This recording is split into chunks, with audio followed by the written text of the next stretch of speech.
नमस्कार, राधे राधे, हर हर महादेव। कैसे हैं आप सब? आई होप आप सब अच्छे होंगे। मैं अनीता स्वागत करती हूँ आप सभी का अपने इस यूट्यूब चैनल में। तो कैसे हैं आप सब, ये बताने के लिए कमेंट बॉक्स में हर हमेशा की भांति हर हर महादेव ज़रूर लिखें। तो सावन शुरू हो गया है। आज है सावन का पहला दिन, जो कि गुरुवार है। और गुरुवार ऐसे ही विष्णु भगवान को समर्पित है। और मेरा आज गुरुवार का व्रत है, इसलिए मैं यहाँ येलो साड़ी पहनी हुई हूँ। ऐसे सावन में चारों तरफ हरियाली ही हरियाली है, और लोग हरी हरी हरी हरी साड़ियाँ, हरी हरी चूड़ियाँ पहने हुए बहुत ही अच्छा लग रहा है। आज का मंदिर का जो नज़ारा था देखने लायक था। इतनी ज़्यादा भीड़ थी आज मंदिर में, शिवालय में, कि मैं क्या ही बताऊँ। बहुत ज़्यादा भीड़ थी, लेकिन बहुत ही अच्छा लग रहा था वहाँ जाके। तो इस तरह आज पहला दिन कंप्लीट हो गया है। क्या आप लोगों ने हरी चूड़ियाँ पहनी? यदि आप लोग पहन लिए हैं जल्द तो कमेंट में ज़रूर बताइएगा किस किस ने आज पहन ली या पहले से पहन रखी है। जो लोग नहीं पहने वो भी पहन लें, क्योंकि हरा पहनना बहुत ही शुभ माना गया है। शंकर पार्वती जी के लिए हरा पहनना, उन्हें हरा बहुत ही प्रिय है, हरा रंग बहुत ही प्रिय है। इसलिए हरी चूड़ियों का विशेष महत्व है। हरा रंग का हरा रंग हरियाली का प्रतीक है। हरा रंग हरियाली का, और माँ गौरी को हरा बहुत ही प्रिय है, इसलिए भोलेनाथ को भी हरा प्रिय है। तो सब चूड़ियाँ पहनते हैं, हरी चूड़ियाँ, हरी साड़ियाँ। पूरा मंदिर देखने लायक था, इतना सुंदर लग रहा था। सभी के दीपे हरी साड़ियाँ, हरी चूड़ियाँ। एक आध कोई ऐसे थे जो नहीं पहने हुए, सभी लोग ज़्यादातर पहन के ही रखे थे। इन्हीं का हरी चूड़ियाँ तो हर लोगों के हाथ में थी, तो बहुत ही अच्छा लग रहा था। और जब हल्का हल्का फुहारा बारिश होते रहता है झिम झिम, तो और भी अच्छा लगता है। मौसम भी बहुत अच्छा हो गया है बारिश होने से। तो इस तरह सावन का जो आगमन है आज का बहुत ही अच्छा होता है। दिन गुरुवार दिन बृहस्पति भगवान, विष्णु भगवान को समर्पित है। तो दिन था आज गुरुवार, जो कि एक बहुत ही महत्वपूर्ण दिन। वैसे दिन प्रत्येक दिन ही बहुत महत्वपूर्ण होते हैं, लेकिन गुरुवार होने से आज और भी ज़्यादा महत्वपूर्ण हो गया ये। और इस तरह आज सावन का शुरुआत हो गया आज 30 तारीख से, और 28 तारीख को इसका समापन हो जाएगा। 28 अगस्त को, उस दिन रक्षाबंधन उसी दिन है। हरी चूड़ियों का बहुत महत्व होता है, तो आप लोगों ने यदि नहीं पहनी होगी तो ज़रूर पहन लें। हमारी कुछ बहनों का क्वेश्चन था कि हरी चूड़ियाँ क्या हम पुरानी पहन सकते हैं? क्या हम पुरानी पहन सकते हैं? क्या हमें नया ही खरीद के पहनना चाहिए? यदि पहनना चाहिए तो किस टाइम में पहनना चाहिए? बहुत सारे क्वेश्चन हैं इसके। तो मैं इसी पे ये वीडियो बनाई हूँ, ताकि सभी के सारे डाउट्स क्लियर हो जाएं। यदि अभी तक आपने मेरे चैनल को सब्सक्राइब नहीं किया तो प्लीज़ जल्दी से सब्सक्राइब कर लें, बेल आइकन बजाना बिल्कुल ना भूलें। तो आइए शुरू करते हैं आज का अपना वीडियो। तो हरी चूड़ियाँ हम सबों को पहनना चाहिए।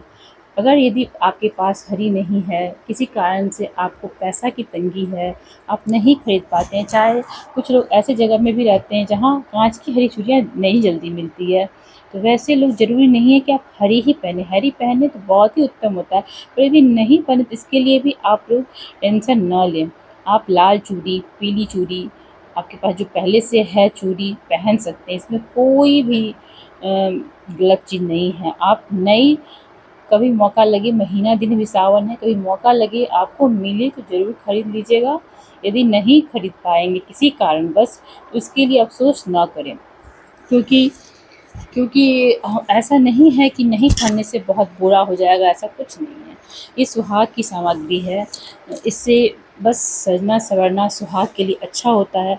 क्योंकि माता जो थी गौरी, वो बहुत कठोर तपस्या करके शिव जी को प्राप्त की थी, और शिव जी को हरा कलर बहुत ही पसंद आता है। उन्होंने हरी चूड़ियाँ पहनी थी, इसलिए इसका महत्व और कई गुना बढ़ जाता है।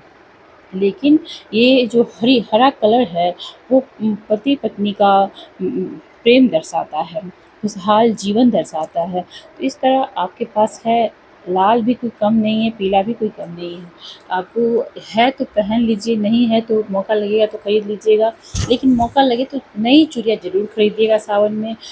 खरीदने के बाद माँ गौरी को अर्पण करके, माँ गौरी को चढ़ा के प्रसाद स्वरूप उसे पहनिएगा और माता रानी से ये विनती करिएगा कि हे माँ, जैसे आपका अखंड सुहाग था, आपकी तरह ही मेरा भी अखंड सुहाग हो, उसका वरदान हमें दें। इस तरह माँ से प्रार्थना करके आप हरी चूड़ियाँ जो भी नया पहन रहे हैं ज़रूर पहनें। तो इस तरह आपको हरी मिले तो अच्छी बात है, लाल भी मिल जाए तो माँ को अर्पण करके ही पहनें। इस तरह इसका सावन में बहुत महत्व होता है। माँ गौरी की भी पूजा हो जाती है, माँ गौरी को श्रृंगार भी चढ़ जाता है और इसका महत्व और भी ज़्यादा बढ़ जाता है। और किस दिन पहने किस दिन ना पहने, इसके भी बहुत सारे क्वेश्चन आ रहे हैं। तो पहले तो आपको किस दिन नहीं पहननी चाहिए, रविवार और मंगलवार के दिन आपको चूड़ी नहीं पहननी चाहिए, इसका ख्याल रखना चाहिए।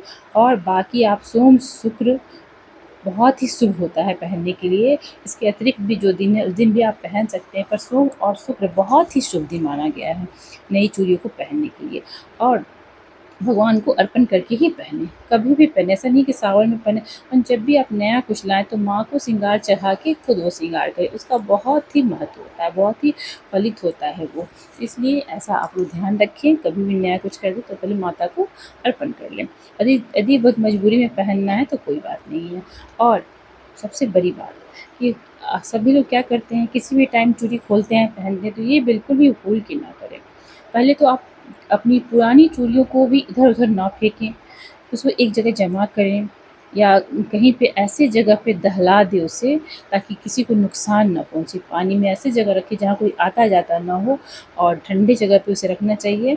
पुरानी चूड़ियों को इस तरह आप कर सकते हैं। यदि किसी को देना है, आपको पुरानी चूड़ियाँ बहुत सारी है और किसी को आप देना चाहते हैं ताकि वो उसका काम चल जाए, तो आप दे सकते हैं। इसके लिए आपको उस चूड़ियों को नमक के पानी में कुछ देर के लिए छोड़ देना है, फिर उसे पोंछ के सुखा के आप दे सकते हैं।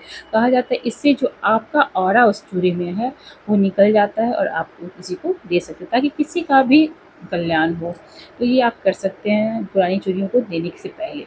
और संध्या के समय भूल के भी गोदली बेला में, राहु काल में अपने हाथ की चूड़ी को कभी नहीं खोलना चाहिए।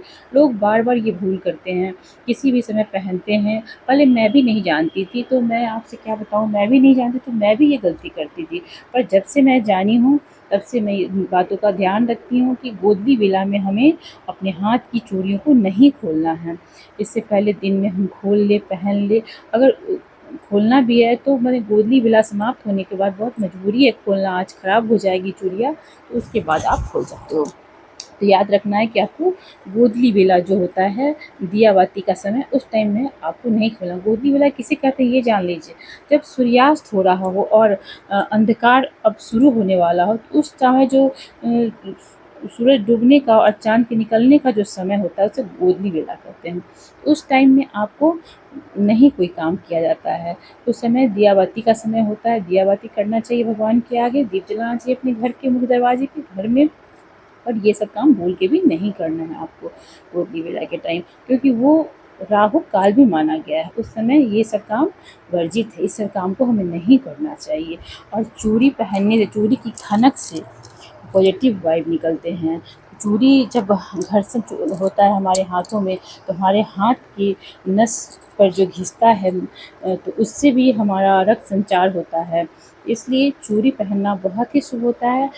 बहुत लोग आजकल नए फैशन में काँच की चूड़ी नहीं पहन के वो सिप वाली चूड़ी पहन रहे हैं, तो उन्हें सिप की चूड़ी नहीं पहननी चाहिए।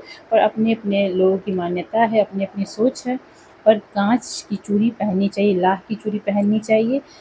ये सब लोग भूलते जा रहे हैं और आजकल नई-नई चूड़ी, अगर वो सब पहन भी रहे हैं आप, तो कम से कम उसमें एक लाह डाल लीजिए, एक काँच डाल, केवल प्लास्टिक वाली चूड़ी जो होती है सीप वाली, उसे नहीं पहननी चाहिए शादीशुदा लेडी को। आप कुंवारी हैं तो कोई बात नहीं, पर आप शादीशुदा हैं तो इसका आपको ख़्याल रखना है कि आपको सीप नहीं पहनना है। आपको अगर पहनना भी है, शौक से पहनना है, तो आप उसमें 1-2 काँच ज़रूर डाल लीजिए, क्योंकि जो काँच होता है, लाह होता है, बहुत ही शुभ होता है। इसलिए आप भूल के भी ये गलती ना करें, इन गलतियों से बचें। यदि मेरा वीडियो आप लोग को अच्छा लग रहा है और मेरी दी हुई जानकारी से आप लोगों को कोई फ़ायदा हो रहा है, तो मेरे इस चैनल को आप लोग ज़रूर से सब्सक्राइब करिए, लाइक करना बिल्कुल ना भूलिएगा। फिर मिलते हैं अगले वीडियो में, तब तक के लिए बाय-बाय, टेक केयर, अपना ख़्याल रखें, हँसते मुस्कुराते रहें, क्योंकि हँसना ही ज़िंदगी है। बाय-बाय।